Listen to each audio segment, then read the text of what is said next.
It's fully healed na rin po. One pass lahat yan. Wala tayong tinatch up dyan. And thank you, Lord. Yun! Ito si Boss Warren Play natin. Boss, kamusta yung goods naman? Okay, maganda yung Ganda yung healing, oh. Walang, Mabilis lang. walang hindi nagkiloy. Kahit sa leeg na boss. Dito na lang konti sa hindi ito. Boss, maraming salamat sa tiwala. Thank you, thank you.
Viewers, so dapat pala dyan boss, may taga-shoutout na no?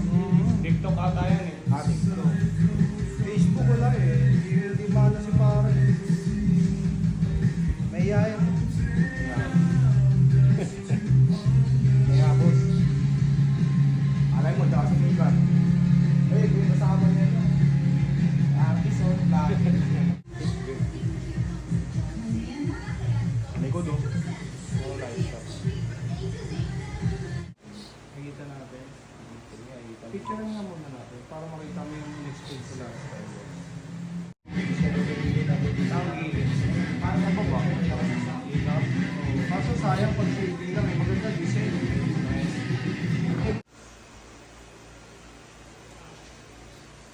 Tayo matapos. So, Meo 24/7. Happy Tuesday. Who's next? Our shop open 24/7. Thank you, boss. Maraming salamat. Thank you, bossing. Kahit lagi mo ako sinasaktan, thank you pa rin. Salamat, boss.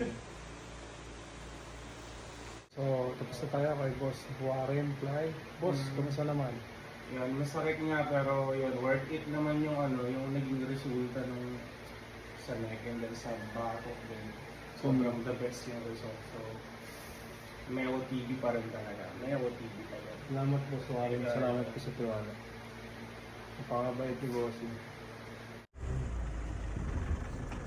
Fish! And yun. Ito nga pala yung ginawa natin kay Boss Warren Fly. Yan. Wrap around neck.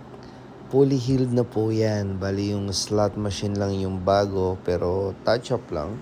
Hindi kasi natapos yung last session natin. And then ito yung ginawa natin. Yung focus done by other artists.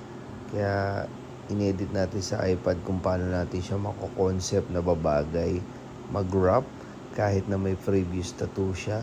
Ito naman po ay done by other artists. Ni-restore lang natin. Tinatch up natin yung mga shadings. Then ibinagay natin siya kung ano yung nasa wrap ng neck. Salamat sa tiwala, Boss Warren. Sinervisan ko siya dyan sa may Pandi, Bulacan. Ito namang cards is done by other artists din yan. Tinatch up din natin. And meron tayong kinover up dyan sa may 7. Yan. Pero fully healed na yan. Gawa natin last session. Yung wrist, fully healed na rin. And then portrait ng babae na may hawak ng gun. It's fully healed na rin po. One pass lahat yan. Wala tayong tinatch up dyan. And thank you, Lord. Who's next?